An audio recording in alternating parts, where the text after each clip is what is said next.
pour subvenir à ces besoins indirects. Alors, et donc, je crois que cette étape-là, comme le doyen l'a dit, le fait qu'à un moment donné, la commercialisation ne se faisait plus et que le piste aussi n'était plus en bon état, a été un problème. Donc, ici, nous pouvons dire que il faut, en réalité, il faut que la commercialisation, on réinstaure la commercialisation, il faut perpétuer cela, parce que cela aussi est un élément d'incitation pour le producteur. Est un élément d'incitation pour le producteur. Bon, nous ne sommes peut-être pas déjà rentrés dans l'autre phase. Mais non, le problème qui se pose aussi maintenant, c'est lequel? Au stade où nous sommes, où l'économie a une situation morose, l'économie hier, même quand il y avait la commercialisation, même quand il y avait des pistes, c'est vrai, il y a eu quelques entreprises qu'on avait mis en place, mais qui ont failli. Bon, moi je me dis souvent, quand quelqu'un se sent malade, il faut qu'il parte à l'hôpital, il faut qu'il se soigne. Donc, le stade où nous sommes, il faut que nous nous soignons. Il faut que nous soignions notre économie à travers une relance du secteur agricole. Et donc, c'est cette révolution agricole que vous prenez aujourd'hui, que l'ONG prône aujourd'hui. C'est cela. Et donc, c'est ce qu'il faut que nous perpétuons. Et par rapport à l'appel des uns et des autres, il faut que nous prenions à bras le corps pour que cela soit une réalité, que ça ne soit plus un problème du verbe, mais aussi de l'action. C'est une première explication qui me paraît à l'évidence bien plausible, l'explication, la démarche, l'approche. Mais il y a également que, au-delà de questions structurelles, au-delà des politiques définies par les pouvoirs publics, il y a une vraie question culturelle qui se pose. Vous avez pris l'exemple de la Côte d'Ivoire, leadership entre le Congo, mais les Ivoiriens sont restés dans une logique, le citoyen ivoirien est resté donc dans cette logique d'agriculteur. Bon, on a l'impression qu'au Congo, on a perdu cette culture. Il n'y a plus de Congolais qui sont actifs, qui sont engagés dans ce qu'on appelle l'agriculture, comme le font les Bamileke, comme le font les autres là-bas. Quand on parle au Cameroun Bamileke, c'est des gens qui n'ont dans leur tête qu'ils ne vivent qu'agriculture. On n'a plus ces hommes-là. Qu'est-ce qui justifie ça aujourd'hui? Vous êtes la femme, madame. Merci beaucoup une fois de plus. Moi, je pense que qu'est-ce qui justifie, en fin de compte, c'est une négligence. Parce que je me rappelle bien que nos parents qui ont fait de l'agriculture ne se sont pas arrêtés uniquement à l'agriculture. On a vu des femmes commerçantes qui ont commercialisé le produit et qui en même temps cultivé des hectares. On a vu des papas qui ont fait un autre métier et qui se sont lancés à faire de l'agriculture et à commercialiser, à l'exemple de mon père qui aujourd'hui a 85 ans. Il a été parmi les premiers qui ont vendu de l'aubergine violette, de la pomme de terre, j'en passe, de la banane. Et qui gagnait suffisamment de l'argent, des véhicules, je dis bien des Mercedes pleins d'arachides, mais cultivés par nos papas, mais avec une profession très jeune, menuisier. Donc c'est cette culture-là que nous voulons que des hommes, des femmes, de tout âge, au Congo se lance encore. Comment refaire cette tradition-là, cet engouement, faire naître cela dans la cause? C'est vrai que vous parlez de révolution agricole, nous allons revenir sur le concept de révolution agricole. Il y a M. Guillaume qui voudrait dire quelque chose dans ce domaine de la culture. Le Congolais n'est pas un citoyen tourné foncièrement vers l'activité agricole. Comment se ressusciter cet engouement, faire de sorte que le Congolais redevienne dans sa culture quelqu'un qui dise mais l'agriculture c'est la priorité, que je peux faire des milliards, je peux devenir milliardaire à partir de l'activité agricole. Comment faire? Parce qu'apparemment on a perdu les pédales, on a perdu le repère à un moment donné de l'histoire. Monsieur Guillaume. Je vous remercie tout d'abord, monsieur le journaliste. J'ai un point à mettre par rapport au point de vue tout d'abord que mes collègues ont parlé. Nous avons cette histoire quand le CV avait fermé ses portes. Pourquoi les Congolais se sont désintéressés à l'agriculture? C'est-à-dire le plus grand rôle revient à l'État. L'État a manqué cette politique de prendre le relais, c'est-à-dire sur le volet transformation. Aujourd'hui, nous voyons la Côte d'Ivoire. Ça nous produit des bonbons chocolatés, ça nous produit du chocolat. Donc c'est quelque chose qui manque, la transformation des produits agricoles. Des produits agricoles. Aujourd'hui, nous mangeons tout ce qui revient de la Côte d'Ivoire ou le Cameroun. Ils nous en fabriquent. L'État n'a pas eu l'idée de transformer les produits agricoles. Tout d'un coup, les paysans se sont retrouvés abandonnés à eux-mêmes. Il y a eu comme une démobilisation, des actifs agricoles. Oui, ils se sont trouvés avec leurs produits non commercialisés. Qu'on ne pouvait, comment faire pour aller écouler cela? Donc ils ont jeté cela, ils ont commencé à se désintéresser à se détourner donc de l'agriculture de subsistance. Voilà. Donc c'est ce que l'État a manqué de faire. Aujourd'hui, nous, l'ONG, l'urgence rurale, nous avons notre programme de la révolution agricole. C'est-à-dire, le tout se passe par le mental. C'est-à-dire, nous devons passer par une sensibilisation. C'est ce que nous avons. Les jeunes que vous voyez tout autour de nous, ce sont des jeunes que nous avons pêchés. Permettez-moi le terme. C'est-à-dire, à travers notre campagne, nous avons pu les récupérer. Et l'adhésion de ces jeunes. L'adhésion de ces jeunes. Et la majorité que nous avons commencé en milieu urbain sont des étudiants. Nous sommes aussi en train de faire le mieux possible pour que nous puissions récupérer ce que nous appelons le phénomène coulonnant, qu'ils viennent s'adhérer en masse pour que nous essayons d'éliminer le phénomène. Et en milieu rural, nous allons aussi freiner l'exode rural. C'est-à-dire, nous avons dans notre projet, nous allons former des coopératives d'intérêt familial. D'accord. Nous reviendrons donc sur cette grande révolution agricole. Il y a un jeune à votre côté, il va se présenter.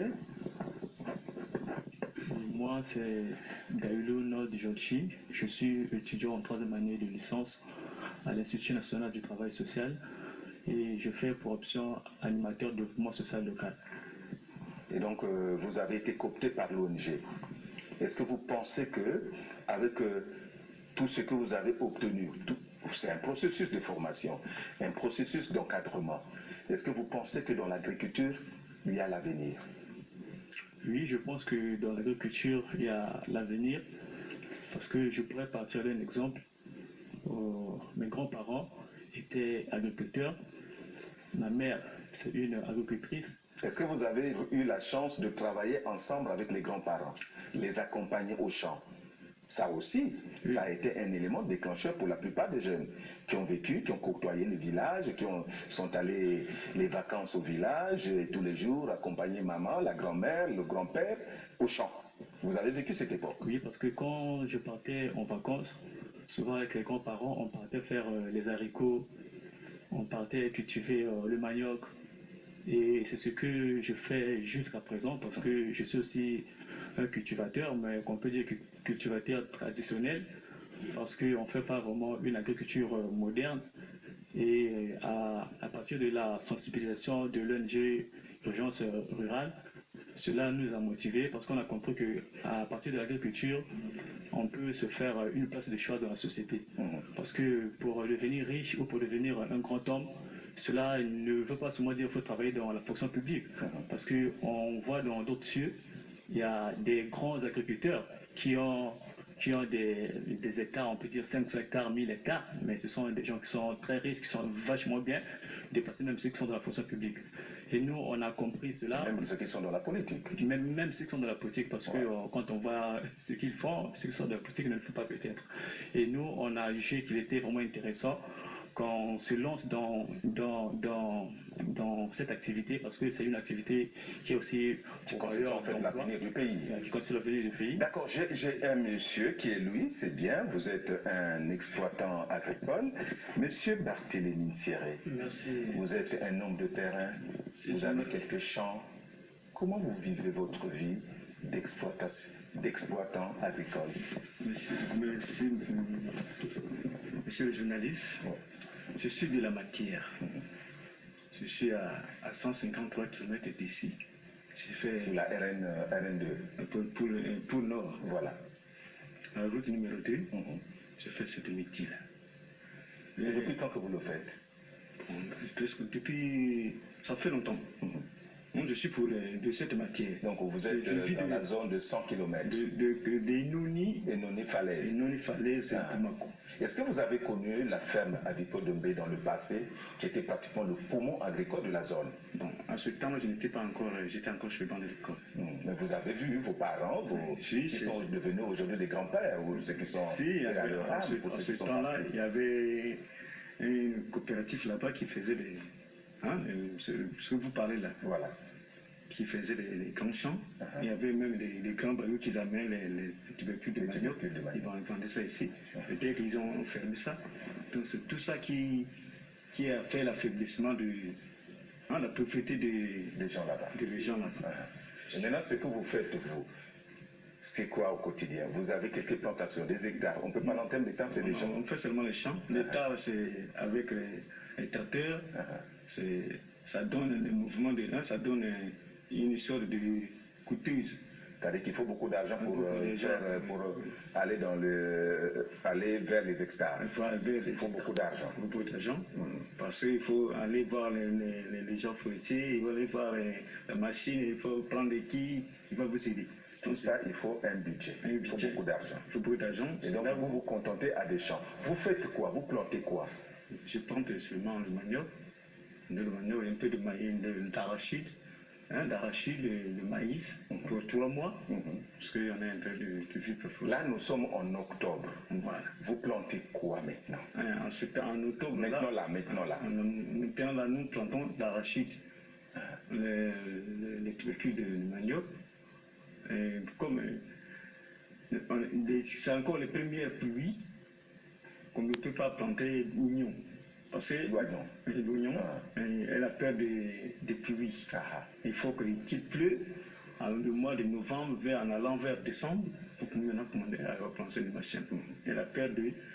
Et tout ça, il faut connaître ça, si on veut se lancer dans l'agriculture. Voilà, c'est pour cela, dès que j'ai senti que c'est un groupe, l'ONG, je vais m'entretenir là-bas pour que j'aurai les négociations pour la facilité de s'en sortir.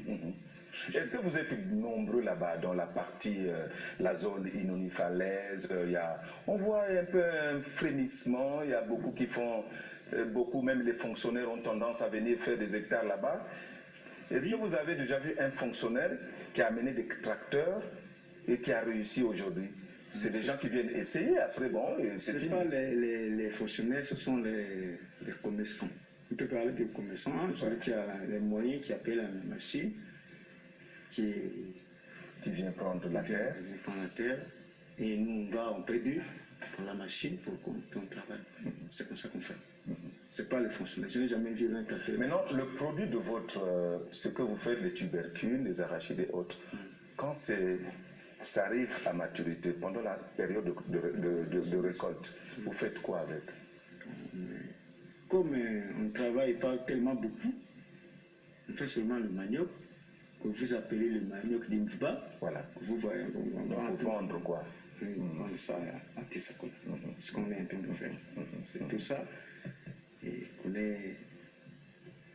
qu'on ait cette faiblesse-là. Il faut avoir l'amour, il faut avoir soit une société telle que nous sommes là, pour qu'on doit avoir une organisation. Voilà, une grande organisation pour ça. D'accord. Monsieur Kisangou, vous êtes également, vous avez le micro, vous êtes vous-même également un homme du terrain, si je comprends très bien. Un homme du terrain, je dirais, bon, pas peut-être totalement un homme du terrain, mais je suis une personne qui a des connaissances dans ce domaine. Vous partagez donc voilà. Votre savoir, c'est voilà, c'est ça. Vos connaissances. Voilà, c'est ça. Et donc c'est à ce titre que vous êtes membre de l'ONG Urgence Rurale. Ouais. Formé. Oui, c'est ça. D'accord. Et nous allons arriver, nous aurons derrière vous, c'est Madame Victorine Ebengo, également membre. L'agriculture. On est en train de patiner. Mais y a-t-il l'espoir pour demain? Merci, monsieur le journaliste. En effet, oui, il y a l'espoir pour demain, ainsi que surtout pour les jeunes. Et puis nous sommes en train de lancer un cri d'alarme à tout moment pour que les jeunes viennent, les étudiants, parce que vraiment, on n'a plus rien à faire, il y a seulement l'agriculture. Oui, c'est seulement ça. Votre micro, madame. Voilà. Et vous-même, vous faites quoi? Vous êtes dans l'agriculture ou bien vous faites autre chose? Non, je ne fais rien. Vous n'êtes d'accord. Vous êtes donc membre de l'ONG? Oui, je suis membre de l'ONG Urgence Rurale. Et pourquoi vous avez adhéré à l'ONG Urgence Rurale? Je me suis adhéré, c'est dû... Bon, parce que vous avez trouvé que c'était bon là-bas? Oui, j'ai trouvé que c'est bon. Et puis, dû à la fonction publique, à attendre des dossiers jusqu'à présent, vraiment, je me suis dit non, il faut que je me lance seulement au niveau de l'agriculture. Mais je sais qu'un jour, on vous donnera raison.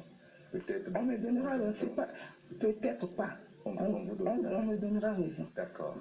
D'accord. D'accord. Alors, abordons maintenant notre grand dossier. La révolution verte.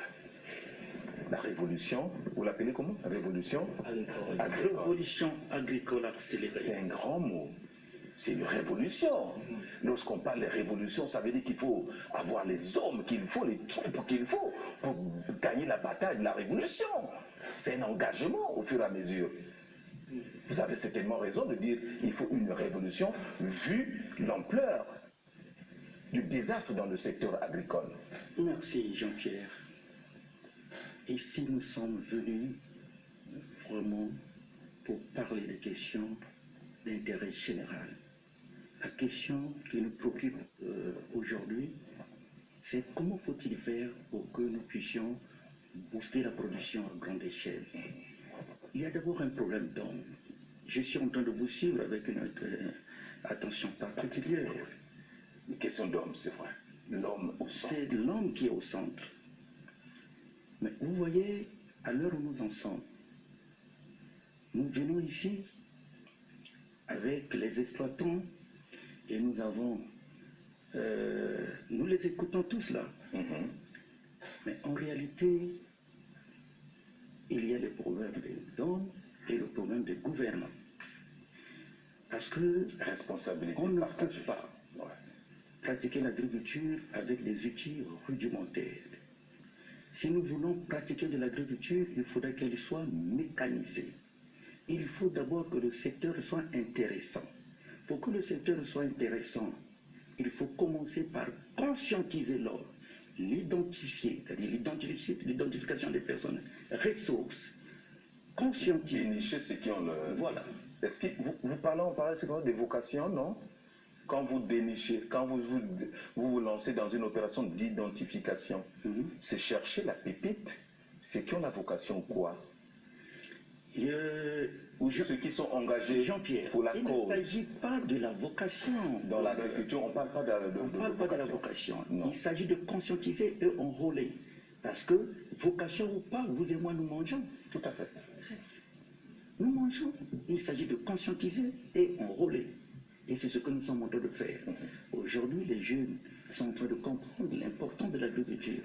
Et ils sont engagés, Jean-Pierre. Ils veulent travailler, quitte à nous de les orienter. Vous avez vu monsieur dont vous venez de parler, monsieur Kisangou, lui et moi, nous sortons de ces écoles. Et on s'asseyait sur le même banc. Nous étions donc au lac à l'époque avec monsieur Jean-Pierre. Donc avec monsieur Kisangou, celui qui est monsieur Kisangou, à vos côtés, en chemise. Nous sortons de ces écoles-là.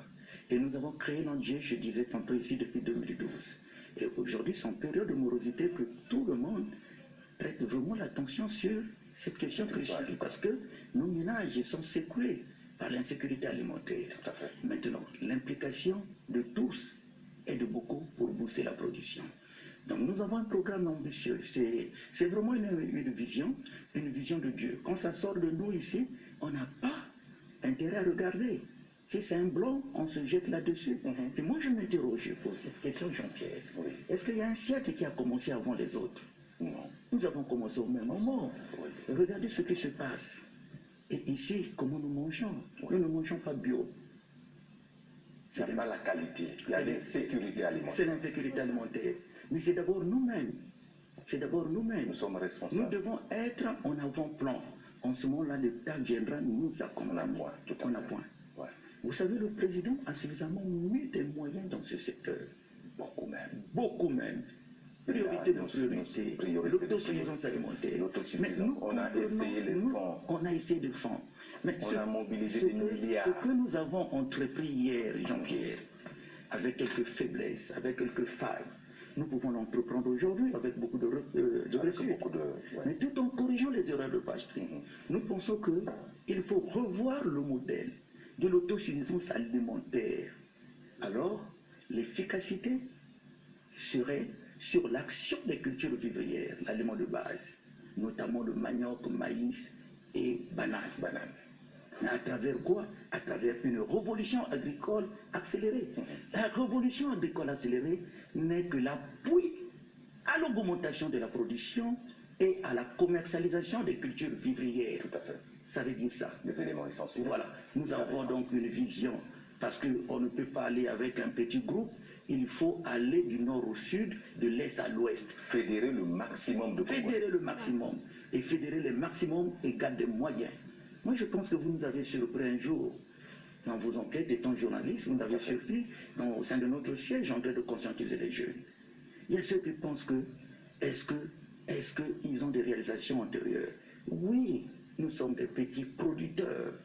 Donc c'est pas ça ce que nous voulons. C'est pas ce que nous voulons. Nous n'avons pas grand-chose. S'il faut aller sur le terrain, ce sera honteux. Ouais. C'est l'agriculture d'autosuffisance. On va vous montrer quoi? Nous rêvons maintenant vous montrer dans les jours les plus proches des hectares à perte de vue.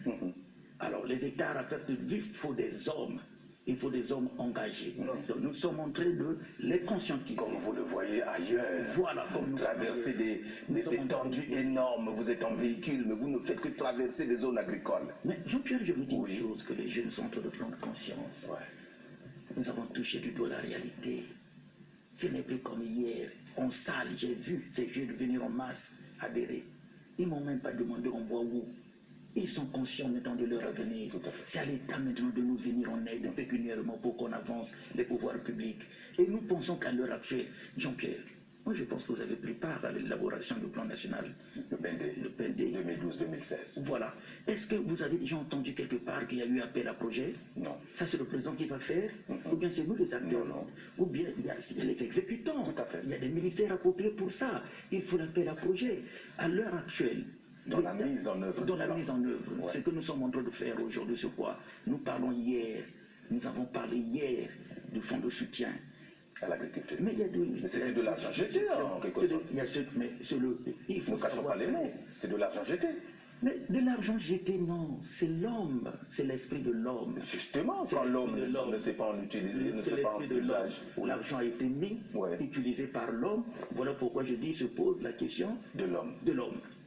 Maintenant, que devons-nous faire? Parce qu'on dit, il faut donc... Est-ce qu'il faut encore toujours les fonds? Il faut encore les fonds, il faut encore faire comment? Il faut donc octroyer les crédits et autres. Moi, je dis, mais écoute, l'État aujourd'hui est au-dessus de tout. C'est-à-dire au-dessus de tout. Mais on devait réfléchir ensemble. Ensemble avec qui? Avec l'État? Non. On devait réfléchir ensemble avec les décideurs. Comment allons-nous faire? Parce qu'ils doivent nous associer. Il faut donc identifier les acteurs du terrain, aller vers un partenariat. Vous associer dans quel sens? Oui, nous avons un projet, mais alors, s'il n'y a pas de visibilité, est-ce qu'ils sauront qu'il y a des gens qui sont en train de s'organiser? Voilà pourquoi je vous disais que l'État a intérêt à lancer des appels à projets.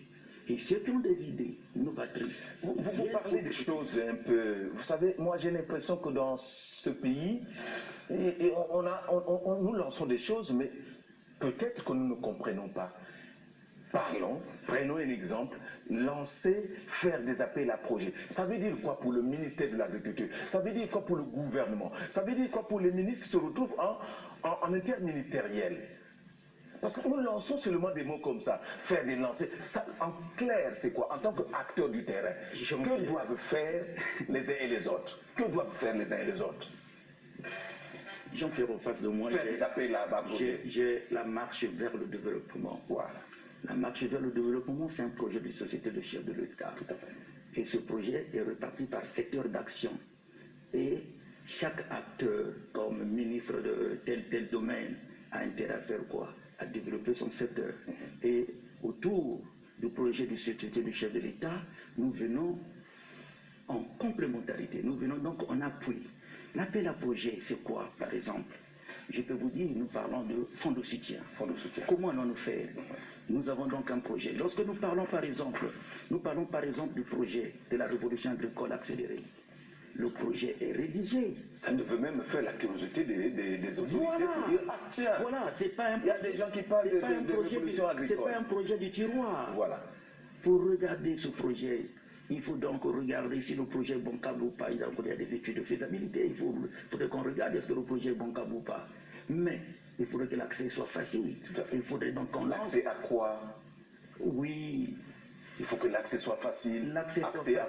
Au financement? Au financement, oui. Mais le financement commence par où? Commence par s'organiser réellement. Déjà le secteur financier a-t-il donné le financement? Aujourd'hui, nous pensons que au niveau de notre pays, il faudrait qu'on regarde où est-ce que nous sommes en train de partir. Il nous faut donc une banque d'investissement et de développement. Il nous faut donc une banque agricole d'investissement et de développement à l'heure où nous parlons. Il nous faut donc lancer dans ce secteur cible.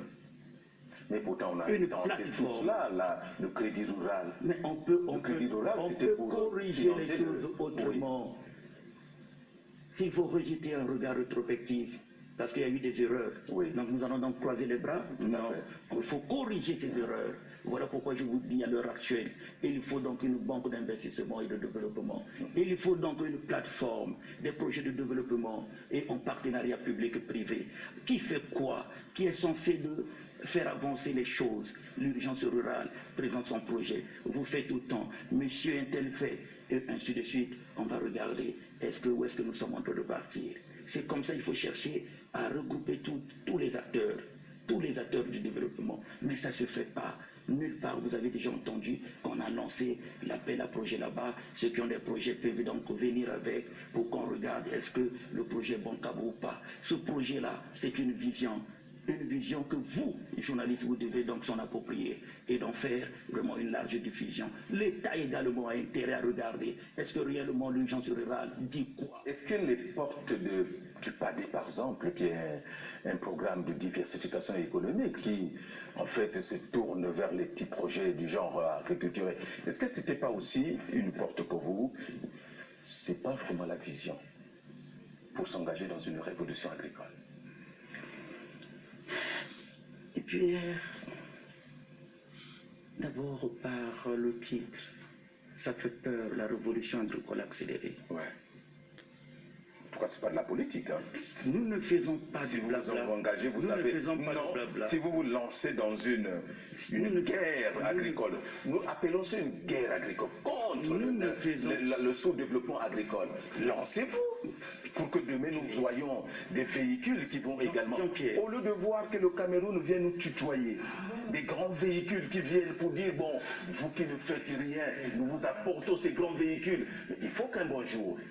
Le Congolais aussi aille tutoyer le Camerounais, aille tutoyer l'Ivoirien.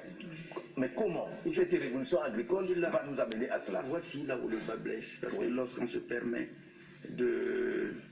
d'élaborer un projet de taille, et lorsqu'on se permet de faire la visibilité, lorsqu'on se permet de conscientiser les jeunes, on a tendance à faire allusion à la politique. Nous sortons de ces écoles-là, nous mettons en exergue ce que nous avons appris, nous avons étudié cela à l'école. Nous ne parlons pas politique, nous voulons manger bio. Nous voulons manger bio et nous luttons contre l'insécurité alimentaire. C'est un droit absolu. Ce n'est pas la politique, nous ne parlons pas la politique ici. Ce n'est pas les termes qui font peur, non, en voilà. fait. C'est le contenu. Vous allez vers une révolution agricole, il faut l'engager. Vous voyez, Pierre, nous sommes entourés ici par les exploitants. Nous ne parlons pas le gros français ici. Si ça aurait été ainsi, je devais vous emmener des experts qui sont en train de nous accompagner. J'ai une vision et j'incarne la vision. En incarnant la vision, je ne peux pas aller seul. Je suis entouré par les miens, c'est-à-dire les membres émérités de l'urgence rurale. Vous avez parlé dès le début de l'investissement. Est-ce que vous croyez que c'est suffisant investir dans le secteur? Les 5 dernières années de la mise en œuvre du PND, si nous faisons le plan, vous êtes une ONG, allez regarder ces thèmes que vous verrez que des milliards ont été mobilisés au titre du développement agricole. Mais où sommes-nous au bout du compte? Monsieur, donc c'est là où je mets en doute le niveau d'investissement. Si l'investissement ne peut pas nous amener à 2 pas, à 3 pas, alors à quoi sert parler d'investissement? Monsieur Jean-Pierre, je serai plus explicite avec vous. Alors que j'ai parlé des questions d'hommes, j'ai parlé de l'investissement. Malheureusement, les hommes restent les mêmes. J'ai parlé des questions du fonds de soutien à l'agriculture. Voilà, je voudrais dire ceci. Sans les moyens, on ne peut rien faire. Et celui qui mobilise les moyens, c'est l'homme. Maintenant, les questions d'investissement devaient être au centre de l'action. Sinon, on ne pourrait pas aller de l'avant. Voilà pourquoi je vous dis qu'on peut innover en créant une banque d'investissement et de développement. Vous savez, les organismes d'aide au développement, Jean-Pierre, donnent à l'État par rapport à leur partenariat. Et l'État donne à qui il veut. Mais l'État donne à celui qui s'organise en mieux. Ce n'est pas celui qui est dans la rue, qui s'occupe de la cave, de la boisson, dans le matin au soir, non. L'État donne à celui qui s'organise en mieux. Tout à fait. Maintenant, en s'organisant en mieux et que l'État vous donne, vous devez regarder où est-ce que vous êtes en train de partir avec les moyens. C'est pour travailler. Alors, s'il y a des banques d'investissement et de développement, l'argent qu'on donne par les organismes d'aide, au lieu qu'on oriente ça directement chez nous, au niveau du fonds de soutien, l'argent est orienté au niveau de la banque. Maintenant, celui qui se présente, puisqu'il y a déjà un projet, le projet a été jugé bancable par les acteurs du développement. Il est recommandé au niveau directement de la banque. Il est recommandé directement de la banque. Voilà. Autrement, vous qui prenez des moyens pour aller donc exercer ce travail-là sur le terrain, vous avez donc peur parce que vous êtes censé à rembourser les fonds d'autrui.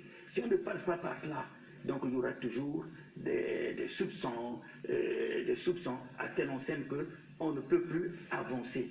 Parce qu'aujourd'hui, moi j'ai entendu vous dire que oui, ceux qui veulent se lancer dans l'agriculture, il faut donc une facture pro forma. Si vous avez besoin d'un tracteur, on vous donne un tracteur.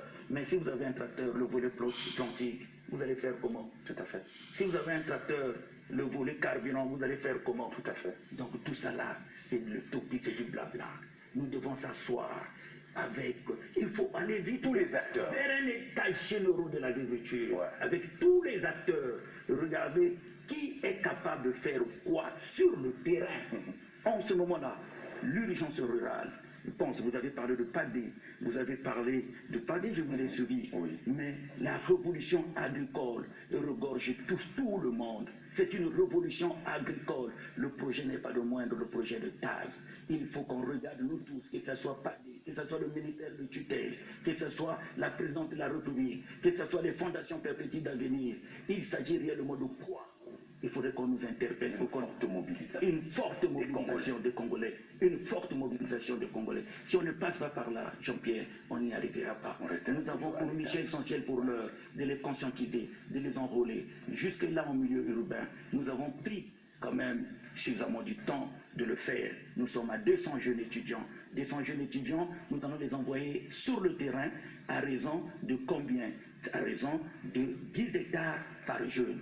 Mais Jean-Pierre, on va pas... Les jeunes porteurs de projets ou comment? C'est à titre... Non, à titre individuel et collectif. Mais avec un projet bien ficelé, oui. Voilà. Le projet, c'est l'urgence rurale. Voilà. Mais avec le temps, chacun d'eux aura un projet. Parce qu'il faut diversifier quand on fait ces cultures. Pour l'heure, nous voulons d'abord stabiliser nos foyers avec des cultures vivrières, notamment maïs, bananes et manioc. Nous avons donc reparti ces jeunes-là selon la filière. Selon les spéculations. Selon les spéculations. Ils ont choisi les filières qu'il faut, chacun d'eux. Et aujourd'hui, après cette étape, il faut faire quoi? On ne peut aller nulle part sans formation. Il faut les former. Il faut les former et les envoyer ensuite sur le terrain. Ce qui manque au Congo, c'est la terre. Nous avons 10 millions de terres. De terres arabes. 10 millions, je dis bien. Mais une infime partie est valorisée. Une infime partie, je dirais peut-être 5% si je ne me trompe pas. Donc nous avons... C'est pas beaucoup. C'est pas beaucoup. Nous en avons. En fait, on ne fait rien. J'étais avec les jeunes, ils m'ont posé la question, qu'allons-nous faire? J'ai dit, nous avons suffisamment de la terre. Où est-ce qu'il faut trouver? La périphérie de Brazzaville, sa banlieue et sur l'étendue du territoire. En milieu rural, il faut les enrôler pour que le secteur soit intéressant. Qu'allons-nous faire? Il faudrait créer des conditions. Ils auront des droits et des devoirs. Demain, ils auront des droits et des devoirs. 5 minutes encore. Ils vont donc jouir de la protection sociale et de la sécurité sociale. Ils vont donc demain chercher à payer l'impôt pour l'enrichissement de l'assiette fiscale. Donc il faudrait que le secteur soit intéressant pour que le jeune s'implique.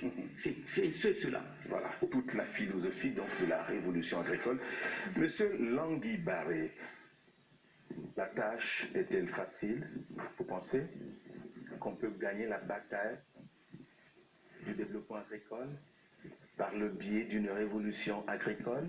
Ailleurs, on a parlé de la révolution verte pour gagner le combat contre le combat de la désertification du climat.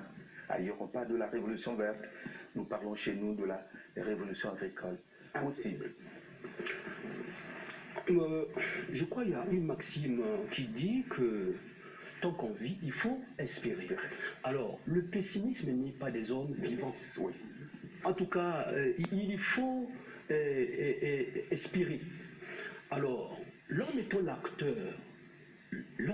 l'acteur, nous espérons bien qu'avec toute la volonté, moi je ne voudrais pas ici que l'on écarte un secteur ou bien des personnes.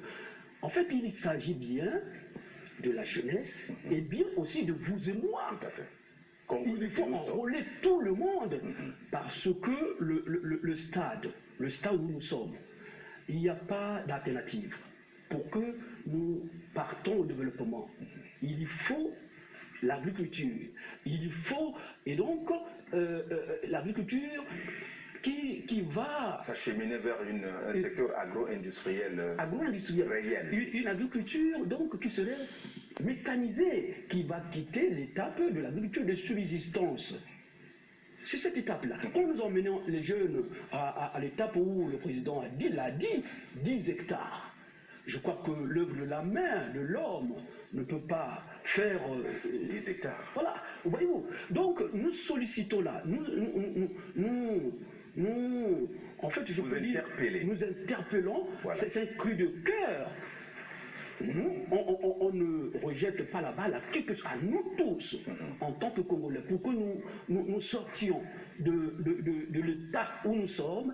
Il faut que vraiment nous mettons les moyens au niveau du développement agricole et donc qu'on mette aussi l'accent sur l'urgence rurale ou la révolution agricole. C'était un projet ambitieux que les hommes d'État peuvent en saisir, ensemble, en symbiose, le privé et en partenariat public et privé, pour que, vous avez, excusez-moi, vous avez pris l'exemple du Cameroun. En fait, c'est les privés qui le font. Le développement agricole, c'est dans leurs mains. Justement. C'est quoi? L'État camerounais ne s'investit pas, enfin, ne se donne pas du tout parce qu'il a su qu'il y a dans mon pays un potentiel qui s'en occupe de ce secteur-là.